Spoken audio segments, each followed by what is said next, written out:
Hey, tell them we going up. We going up. Tap that screen. Send me some gifts. We going up. We gonna talk about it. It's so safe up on your block cause you into number B. Nigga, all y'all some pussy. My dead, they got sticks. We going up. Hey, tap that screen. Tell everybody I said get up. We gonna talk about this. What y'all been waiting on. Let's go on running. Tell them let's go on running. I'm gonna talk about it today and we're gonna be through with it. We're gonna be through with it. We're gonna be through with it. Tell everybody to tell a friend, to tell a friend, to tell a friend. Big Keke on it and we up and running.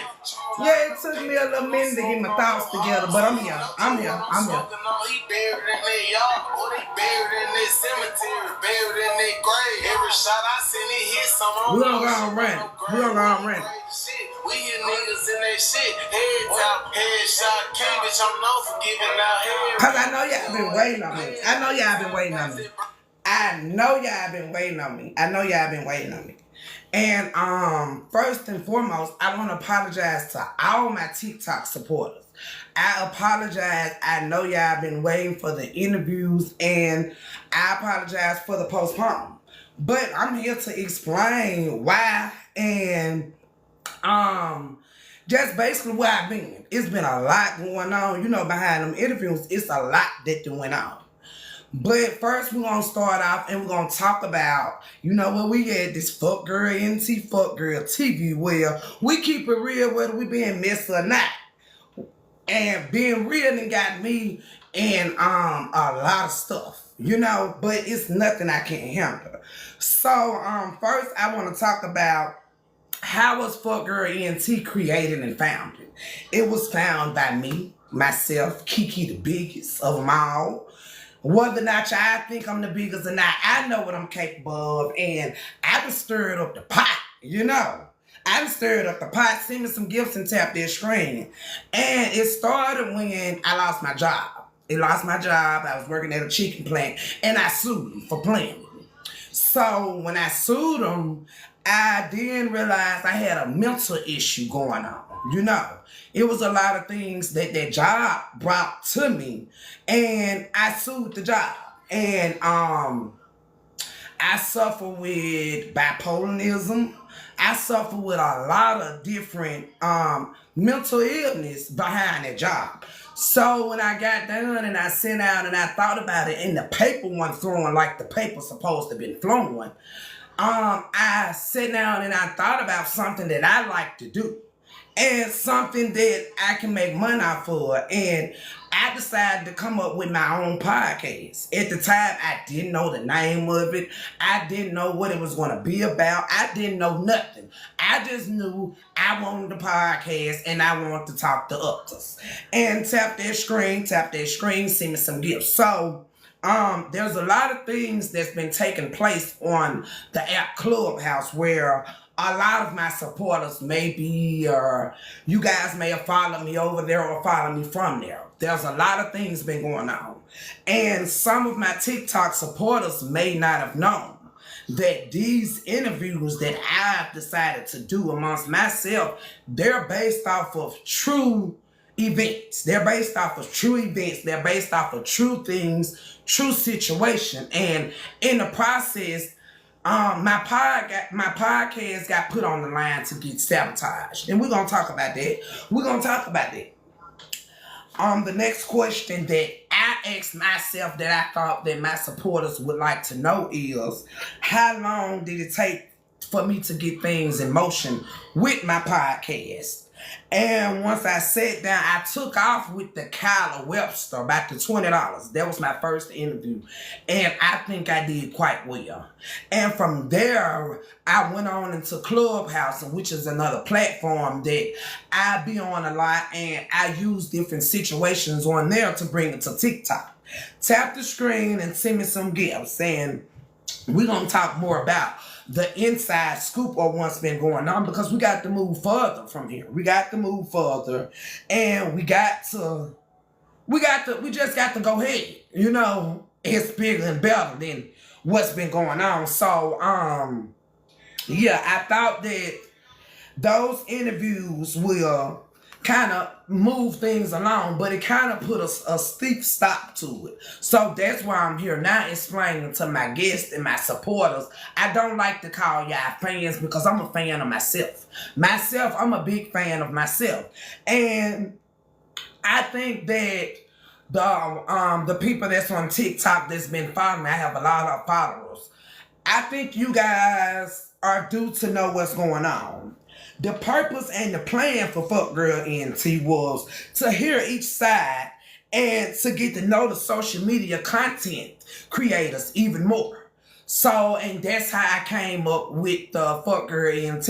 It was so many of us on Clubhouse, and we try to be bad. We send threats, and we do this and we do that. So I decided myself, hey, let me get a couple of them and let me interview them to hear their side of the story, to hear what they have to say. It's so much screaming and hollering. So I took the initiative, and that's what I did myself. So yeah, at least that's what I thought I was doing. But that's neither here nor there. Where do I see myself in the next couple of years? I see Fuck Girl ENT moved on to bigger and better. I also plan to convert into a bigger and more educated foundation for the youth as well. I do. And what I mean by that is I do plan to get out to young girls and young boys, and I don't want them growing up in the matter that we as grown adults conduct ourselves on different social media platforms. So when it's all said and done, I do believe to build a foundation for the younger generation to rely on, like a big brother, big sister foundation. That is one of my plans. To bring more mental health awareness. I do. And for that cause is because I am a person myself that take different mental health medications. There's nothing wrong with it.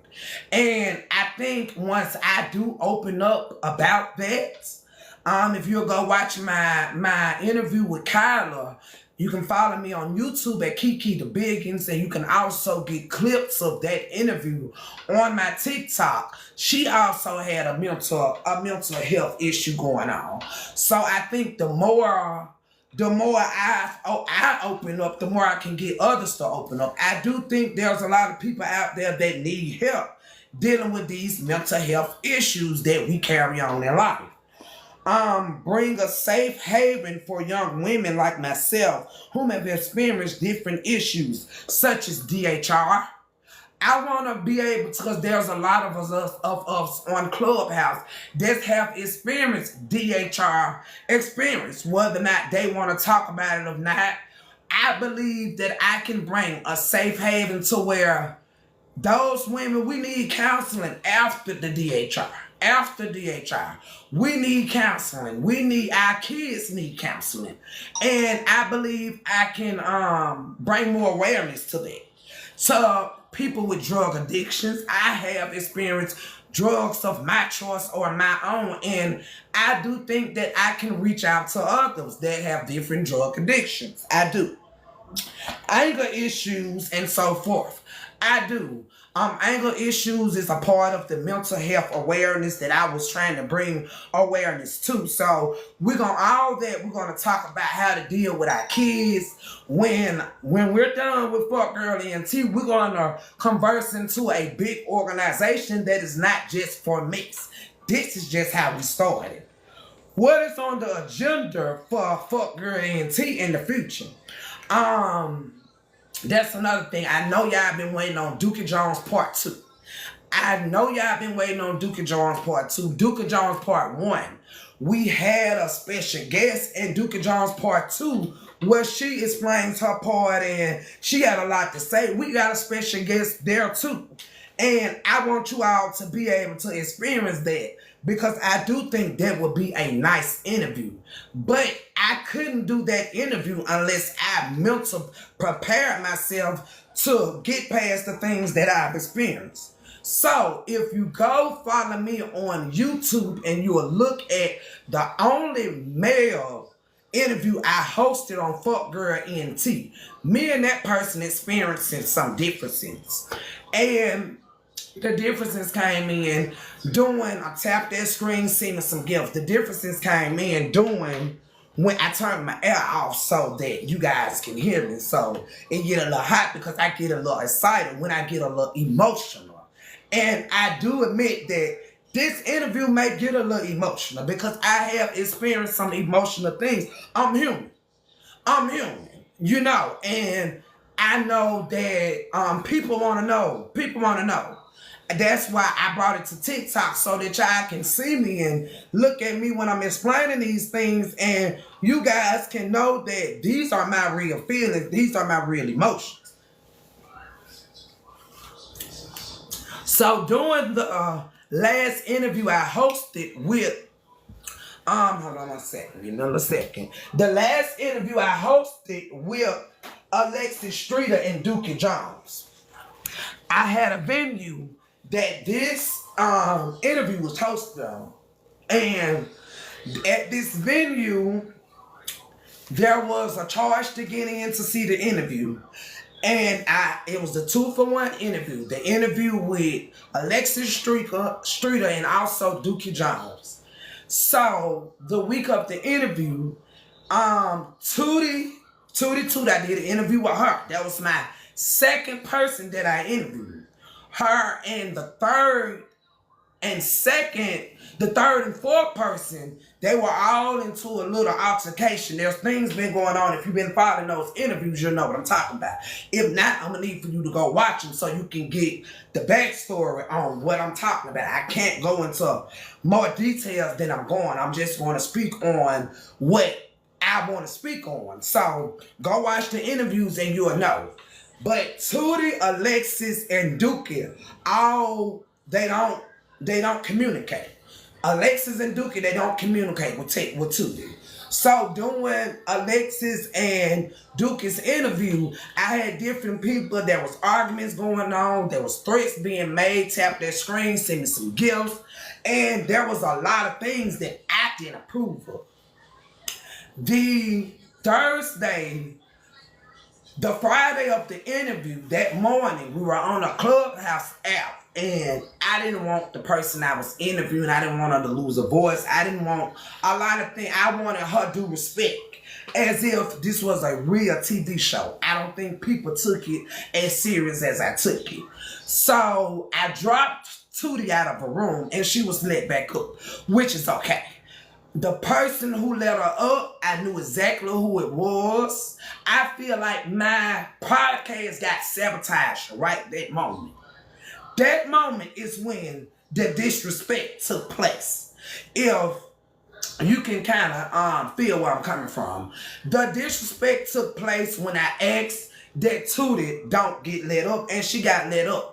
No one owed me a lie or anything of that nature, but I was also lied to about who let her up, which was okay. I knew I was lied to. I logged out of the Clubhouse app, and I began to listen to my gospel music and got me a peace of mind. Because this, to me, was one of my biggest interviews, and I wanted to be focused for the interview, which I wasn't. If you'll go back and watch that interview, there was a lot of things going on in the background of that interview, and I'm gonna give you the backstory of that interview. The second person that I interviewed, which is Jaden Gentry, Jizzle. He was a partner of mine, and I had to cut him off because you sabotaged my interview, and I don't know what you thought, partner, But this is bigger than Nino, baby. And I felt like I was due enough respect to where if you was going to sabotage it, at least let me know. If it was for content, at least let me know. I was not known of anything. The only thing I was known of was that Alexis Streeter wasn't going to make it home from my interview.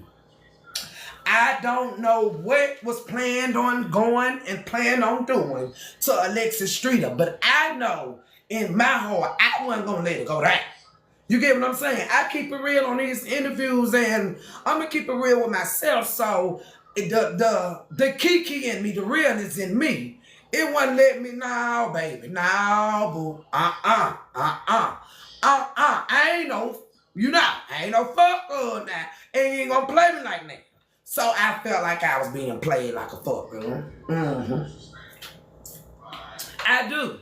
Because I'm a grown woman. I'm 34 years of age, and this is a 28-year-old boy that we're talking about that have told me that the person that I'm interviewing is not going to make it home when I've made it known. After the venue called me and told me they got a call that all of these threats were made and that there was supposed to be a big old shooting out in this venue. So that morning, I made it known to all the candidates, I'm going to need for y'all to keep these things away from me and don't make it to where we can't handle our business, And keep in mind, this situation been going on for 3 years with these young ladies. And that's what made me get to the point where I got tired of hearing about it. And I made it in my mind, well, let me interview them, and I'm tired of the threats, and I'm tired of this, and I'm tired of that. And so I wanted to interview them for myself to get to know. Because all that hollering and that screaming, I couldn't really get to know what was going on. So I took the initiative to bring them on board and let's interview them. The first thing I got messages, and I'm not going to bring the messages out until further notice. Now, y'all piss me off, I'll bring them out. And I set the record straight. I will. And so until I'm needed to do so, I'm not going to do it. But I feel like I made it known that I demand my respect. I feel like I made it known. I feel like that I did some real stuff. And so what happened at my interview is there were different messages sent out. There were different people saying they was outside. If you know the inside scoop, Tootie brought a guest with her to the interview. The guest was Alexis Streeter, baby dad. Tootie messing with Alexis Streeter, baby dad, all this going on. It's like a tug of war. But in the middle, we got jizzle in the middle. So that's why I stepped in there, because I don't let old jizzle in my house. I done let old jizzle come stay in my house. Yeah. And lay in my beds and eat up my food and use my toilet and broke my washer.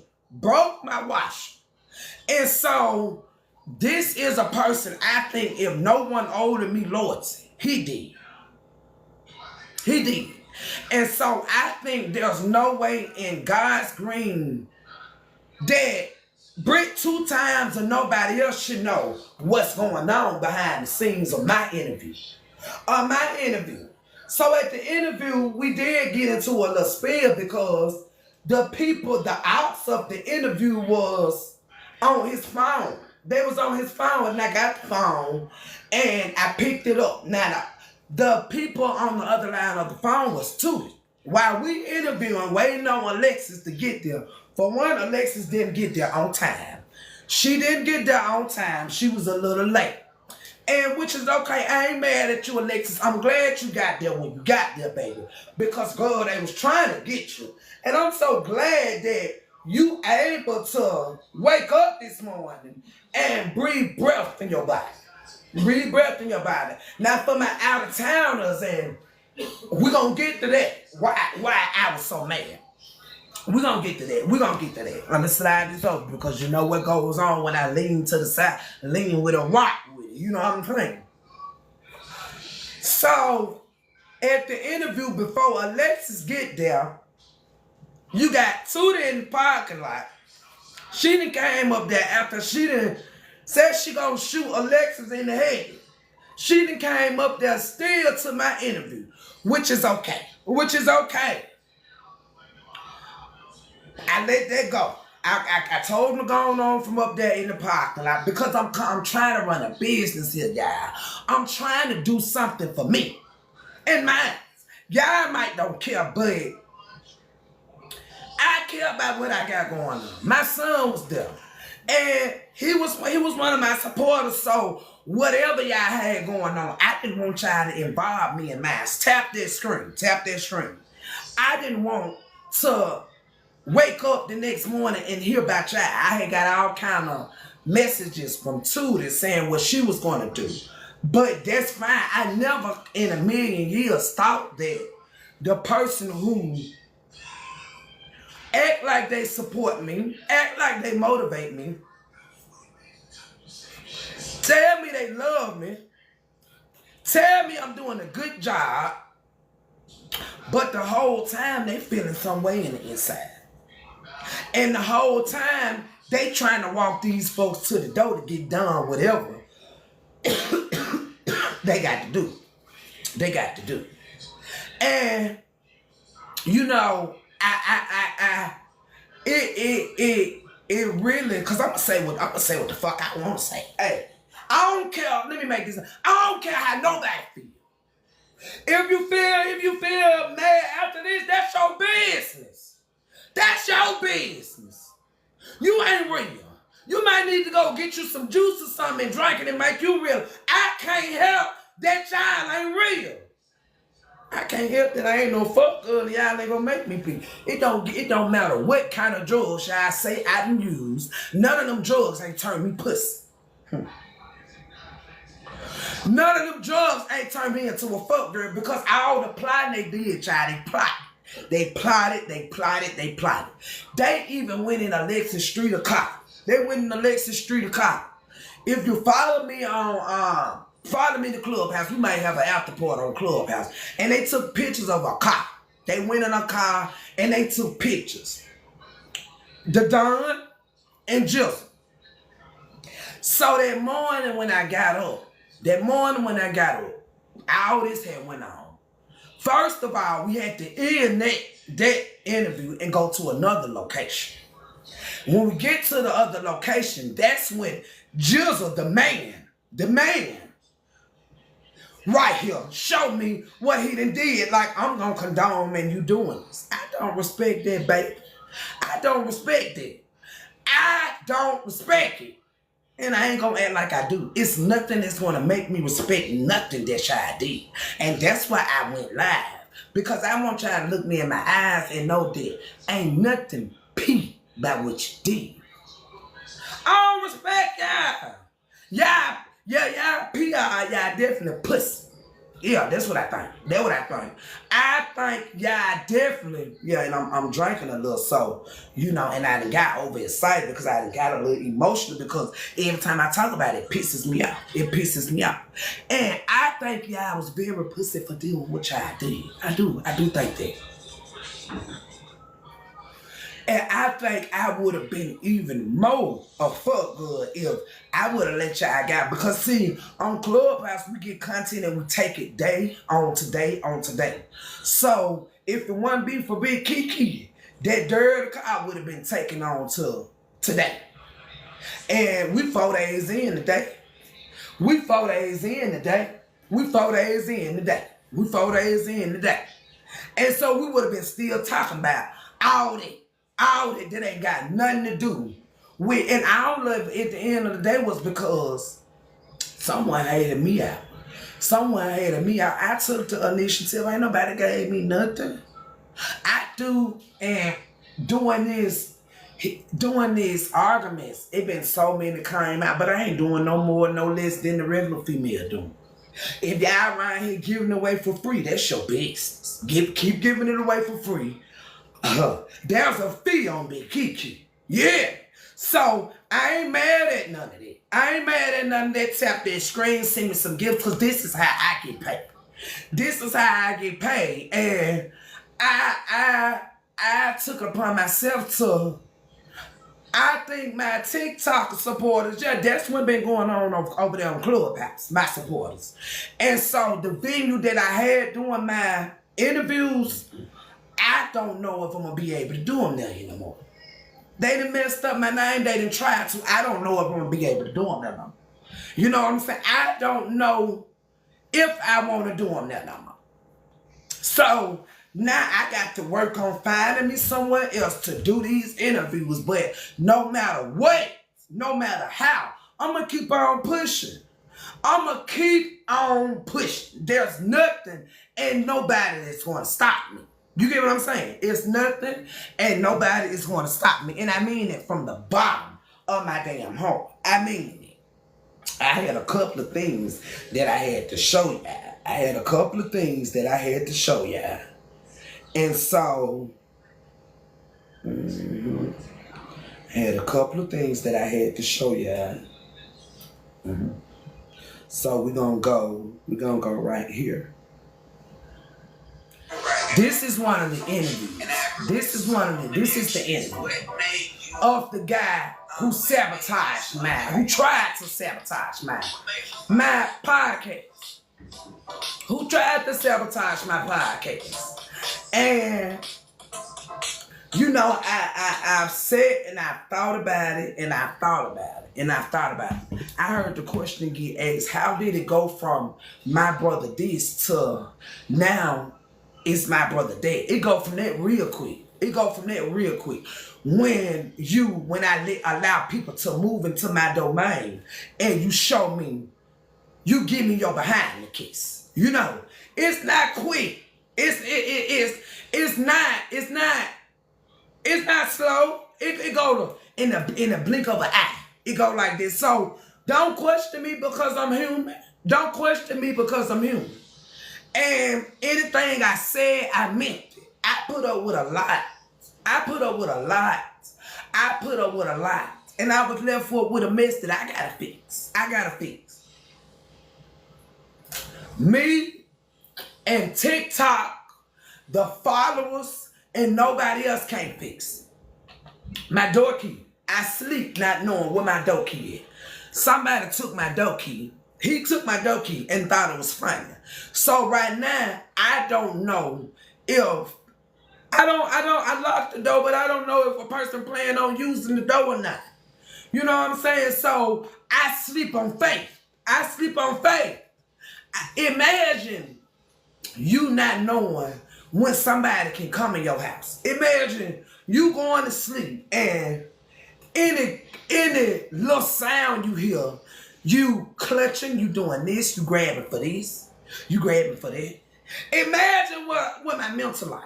I ain't gonna kid y'all, I'm gonna keep it all the way real and you know it. Imagine what my mental like. So yeah, it did take me about 3 days to come on and do this interview because I'm stuck in a hard place in a rock right now, baby. You know what I'm saying? So just imagine someone leaving feces on your toilet and telling you they left it there purposely. Imagine that. Imagine, yes, I can change my locks. But I got to pay to get them changed. I don't got a job, baby. I have 2 cases with the EEOC for discrimination with me against my job. Yes. So right now, I can't work nowhere, baby.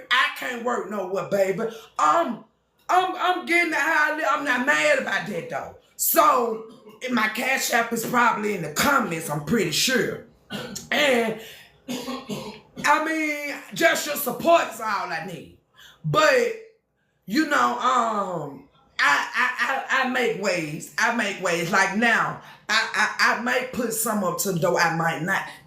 But see, I don't sleep past the door. I sleep right at the door. And see, I don't know if, I'm gonna show you something. Give me a sec, because I don't like to be live.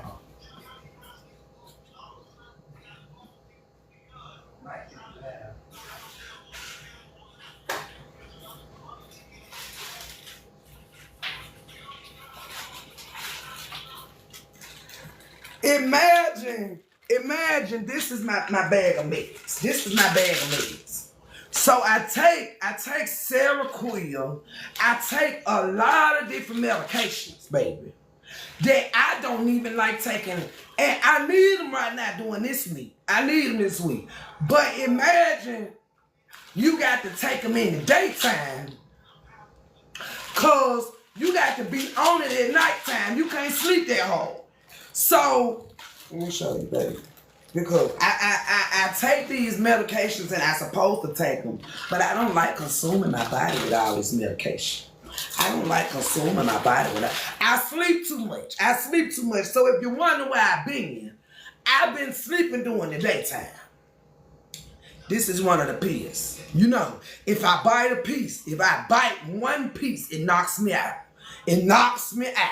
So, I'm already dealing with all that. I'm already dealing with that. Imagine my children. You know, and I done told y'all several times now, I don't like guns. I don't like guns. I don't like guns. I don't like guns because I'm a shooter. So if I got a gun around me, it's something going on. But I keep things like this around me. Play with me. Play with me. But imagine you got a child. Imagine you got a child. Now we finna get real. We finna get real. And this is what drove me to the drugs that I was on real heavy. Imagine you got a child. It's Easter Sunday. You got a child, and your child bigger than you. Your child at you, children, my child was 16 at the time. Children, they children. You got him he ain't my little brother, but my mama jump in it, and you rail up at my mama, and I step in. And I tell him, hold up. It ain't no, I think I grab him. And from now, the police sent him with me. The next day we pull up. I told him what my mama gonna do. I ain't taking you to go get no clothes. I told you to get them clothes. Our officer come then. But then the next day, when we pull up at my mama's house to get the clothes, my mama still upset by what went on. So she goes off when we hit the street. So when I see my mama, that's my mama. When I see my mama get upset, I get upset. Take off running behind them down the street. The sheriffs come. When the sheriff come, they asked me 8 times to give them some shoes out my trunk. I tell them. And I ain't scared to tell this story. I ain't scared to tell it. I do it again. The sheriff tell me, Miss Hendricks, give them the stuff out your trunk. Give them the stuff out the trunk. That's why to this day, that's why my boy respect me and know I don't play with him. Give them no shoes. I tell him I ain't giving a grown man nothing I bought. And you think you gonna talk to me and my mama crazy? The 9th time the sheriff said that, I looked up. I was in the county. My boy was in another place. And the next day, I was in DHR court. And I had a menace and a strangulation charge against them. So when they speak on them children that I don't get, yeah, it's a process. It ain't gonna happen overnight. It just got dropped off the grand jury. Yep, and it's a couple of $100 for me to go through the class, pay for the class for me. And it'll get over with, but I can't afford the class. I can't afford it. I cannot afford it. Instead, eat and wipe my ass and do the things I need to do and do my baby hair and buy them clothes and do this and do that. And so until God bless me, I do what I got to do to sit and be where I got to be. I see them enough. I see them when they want mama, they can come get mama. When they want to see me, they can see me. So I don't be mad about that. This is something somebody that said that they went and picked up the children for me. They done went and picked up the children for me, with me. And I ain't mad at that. That's a lesson. That's a life lesson I got to learn. Tap that screen, send me some gifts. That's a life lesson I got to learn. And it's gonna get taken care of. But in the process of me learning that lesson, don't ever think you're gonna play me like I'm a fuck girl. Because with or without the children, I ain't going. I'm not going. And that's just dead on that. You know what I'm saying? And so, do I regret the things that happened with me and my churn? I do. But will I do it again? I will. By my respect, I don't know how y'all play with your churn. And I was brought up old school. I really believed in, I brought you in, I take you out. I take you out. And so that's what I had in my mind. That's what I had in my mind. And I was dead wrong. I was dead wrong. And for that matter, that's why I'm able to talk to my children now. We got a good bond. Before I just take off, I'm able to talk to them now. You know, instead of being so hard and harsh, you got to adapt with the generation. Now, you got to adapt with the generation. And that's what I had to do. I was one of those real firm moms. And I still be firm, but I had to make a little leeway. Just so the streets wouldn't give them no leeway. You get what I'm saying? I had to give them a little leeway so that the streets bad enough. Y'all already know I ain't got them. So let me make a little leeway so that y'all comfortable telling me the things that's going on when I ain't around. And that's how it is. That's why when things going on like a man disrespecting me in a club, that's why my oldest son able to sit back and, you know, do the things he do because he love his mama that much. That's the love he got for his mama. That's the love he got for his mama. And, you know, I can't help that. I can't help that. I love my mama that much. Do I regret anything that happened with me and Jaden? I don't. Because he gave me too many signs to know he wasn't right. He gave me too many signs. Somebody told me today that a person that's only been the only child, you got to watch out for them. They're very selfish. That's what somebody told me. And so I get a little understanding about this situation. I get why me making my own cash out bothers a person. When I'm grown. I suck my own panker when I get ready on it. You ain't helping me suck nothing, so yeah. Hey, the hell there. But I had to sit down and analyze this situation. I had to sit down and analyze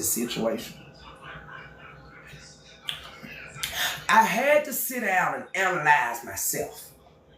That's why when y'all been texting me and writing me and I've been cool, I just needed to let me check myself first to see did I do anything wrong. And I done checked myself over and over again. Then when I checked myself, I checked with God. Write me a lighter. I checked with God. I checked with God the day he let Tootie up. I checked with God then. And I supposed to blew it. Y'all so used to me calling fuck girl, fuck boy, pussy nigga, hey, blah, blah. You know, but I've been checking myself. And so that's why I'm able to sit right here right now and it ain't nobody but God, baby. It ain't nobody but God. And I got to shout him out because if it wouldn't be for him, I'd be in the county jail right now. You scared of the county, I'm not. Let's make that known. You scared of the county, son. I'm not scared of the county. And yeah, I got this skew man put on a lash or earring or nothing. Because I was prepared to shed a tear. You know, I ain't too big to cry.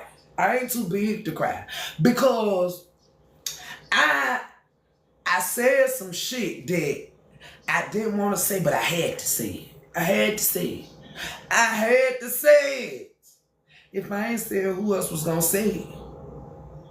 You know, if I ain't said, who else was going to say it? But my Clubhouse family know. I've been asking that I could beef with everybody. And how I'ma cut beef with him? Can you explain how y'all, cause I remember when y'all was beefing. Okay, I can. See, I can read that, I can see that. And I remember too.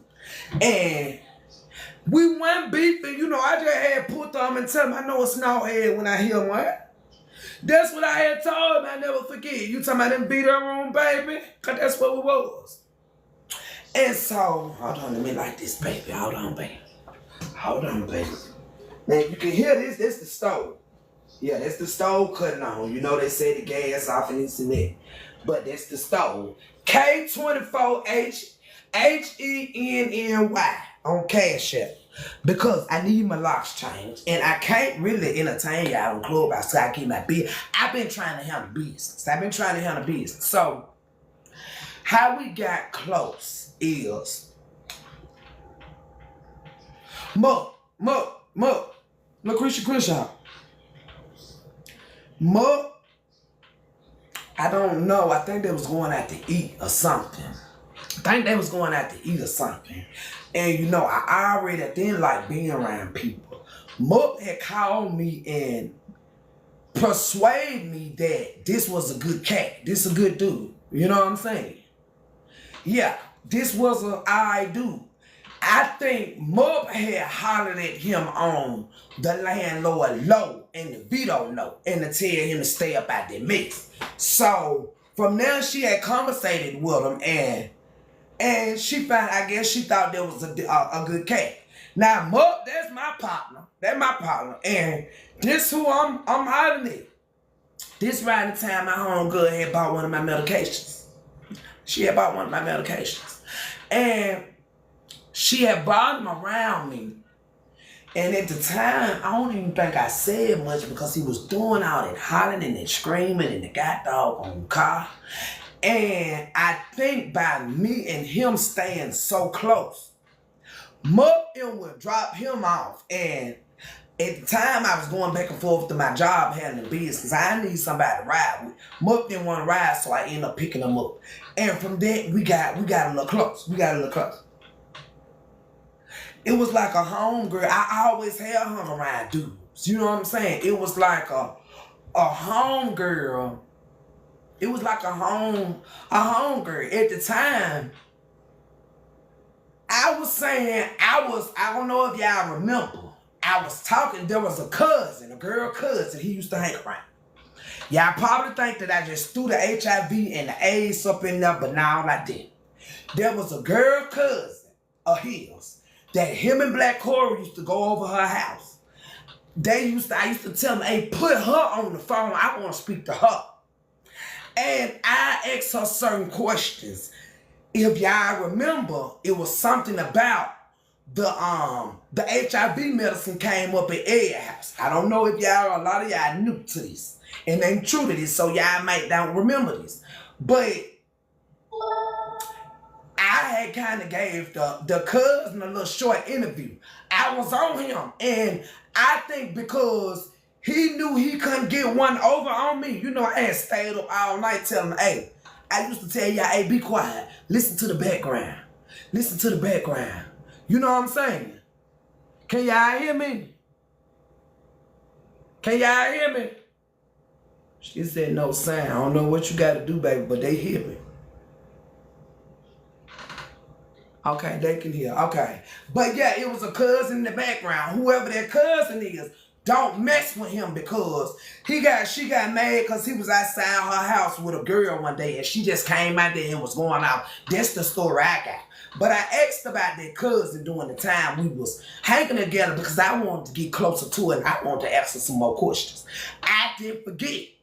You know, I don't forget.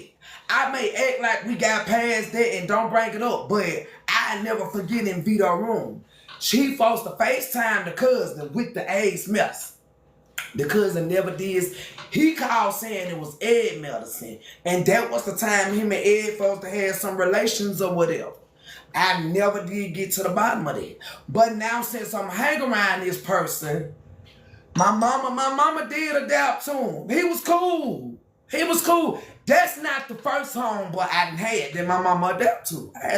I got a homeboy. I got plenty of homeboy. My mama loved him. I got a homeboy named Micah. He went to Fairfield High School. They used to call him Peaches. That was my first homeboy. He was a real sissy. My mama used to let him spin it where he used to stay up until like 12 o'clock. Then my dad would tell him, hey, boy, you got to go. You know what I'm saying? So I'm sitting back and I'm observing and I'm observing and I'm observing. And I'm observing. And I hate to put my cousin there. Because me and my gay cousin had conversations about Jay. I ain't gonna lie. Y'all think I had him ride my sister cousin and didn't question him. I done already came out and said Big Day wrote him. You don't think I questioned him about jizzle not one time. And part two to this, I'm going to let it be known what got said. What got said. So it's a lot. But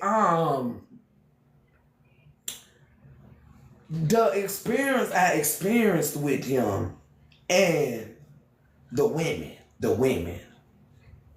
way he treat women,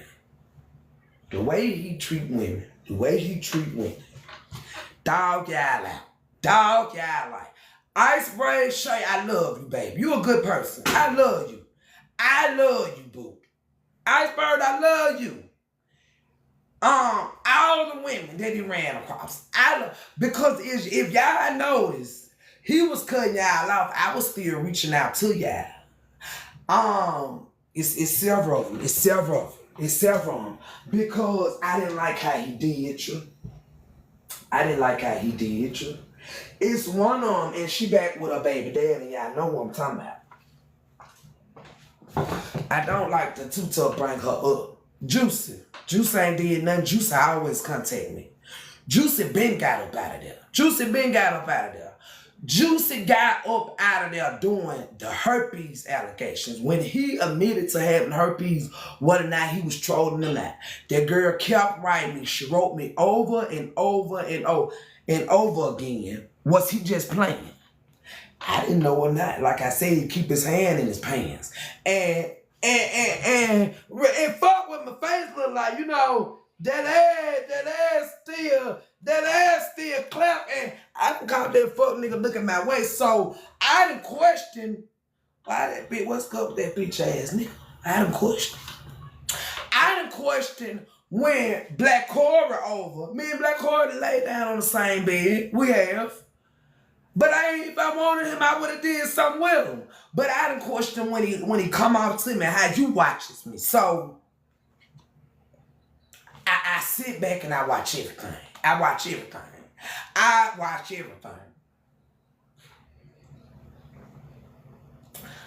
watch Simone. Y'all ask me about Simone. Simone is pregnant.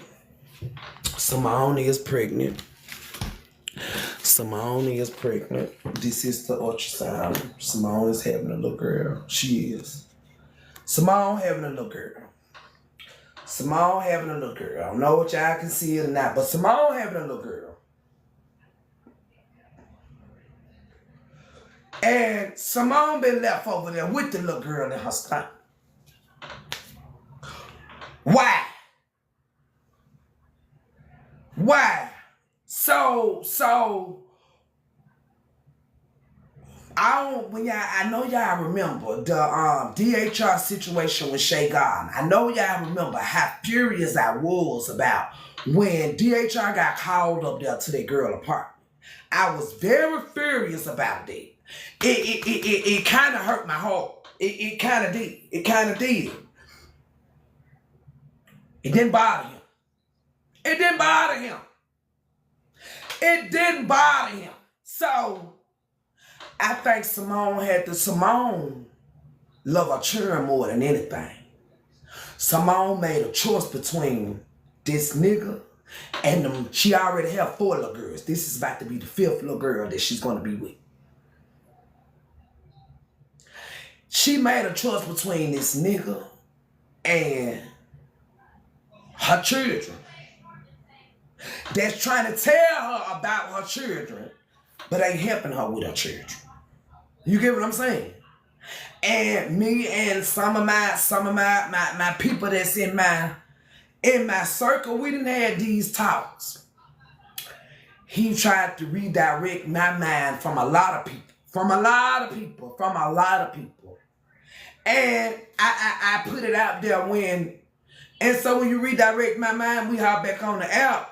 I see that you ain't redirecting your own mind, but you want me to feel some type of way about these people. So I've been set back and analyzed and set back and thought and was just peeping the game of everything. Him and the tootie situation. And I think we've been on here long enough.